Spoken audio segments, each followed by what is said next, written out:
Hello everyone. Today I'd like to speak about the proper way to price your service or product. And this comes on the heels of my last video that I posted about should we be working for free? Sometimes yes and sometimes no. And the question came up a couple of times by private messages. And what was missing from there is when we do charge for our service, what do we charge? And then if we are just a startup company, if we are a small business, or even if we're established, how do we price ourselves against our competitors? And so there are obviously different factors to consider when you are looking at your price point. And I can't really guide you in this video in terms of specific pricing because I don't know what your industry is, what your product or service is, and your certain circumstances. However, there are some general guidelines into what you should be following when creating your price list. And so basically when I hear the question, should I charge less than my competitors, then it really depends on what it is that you're trying to accomplish. Because when you are trying to price your product or service, you really have to look at the bigger picture.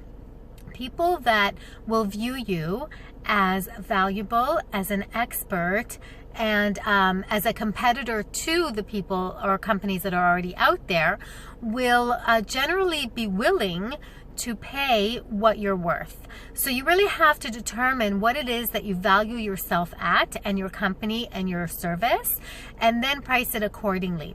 Because if you price it too low, you run the risk of people either A, not taking you seriously, or B, thinking that you're inferior to the other companies or competitors, and C, they're not going to put as much effort into whatever it is that they're doing with you. So when you're looking to price something, you're looking to attract a certain clientele that, number one, is able and is willing to pay you. Number two, is easy to work with. And number three, will provide you the type of profit that you need in order to continue to grow your business. So it is very difficult to lower your price point to the point where you're not making money, because you have to look at your associated costs, what it is to run your business, or what it is to build your product, or what it is to purchase the merchandise that you're trying to sell.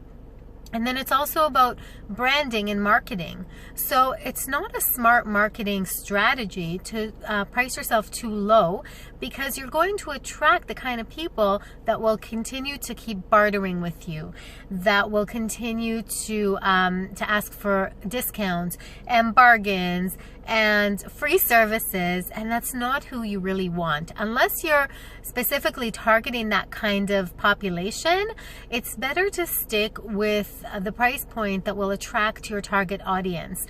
And if your competitors are charging a certain amount, and if they're getting that business, and if they're recognized brands, then why shouldn't you charge for the same type of service that you're offering?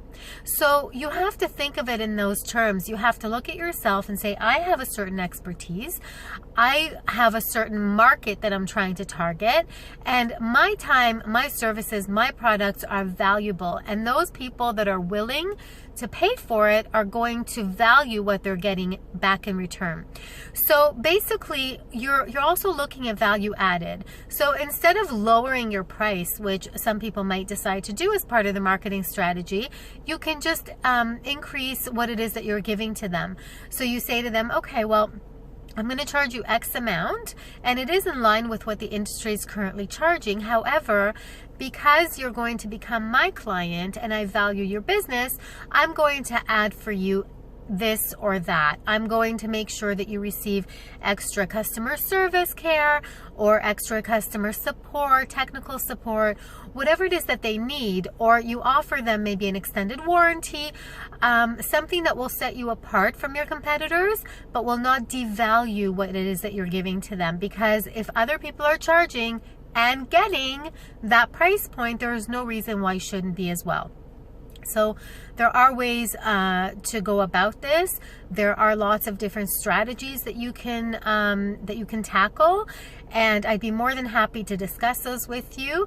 In my business consulting, I do a full 360 to analyze your business, and then research the market and do competitive pricing and a whole entire marketing plan. And then we really look at who it is that you're trying to attract, and to make sure that they're the type of clientele that you want. And not only that, when you're building your brand, you want to build it at the best possible price point, as well as the best possible advantage for brand recognition. So it's really important that if you do have a price point, you don't undercharge or overcharge, and also that you don't change your price point too often and fluctuate, because then people are going to get confused, or they're going to think you're a fly-by-night, or they're not going to take you seriously, and then they will go to your competitors. So it's really important that you stick to your guns and you really know who you are and what you are and what you're offering, and then take it from there. So I hope you found this video valuable. If you did and you liked what you heard, so please give it a thumbs up. And if you think other people would benefit from hearing or viewing it, please share it, because sharing is caring. And if you need any more information, I'm available by phone and by email. You can also send me a message, and I will reply to you, and we can start a conversation going. So until next time, I wish you the best of luck in your business, and I'm here to help. And see you next time.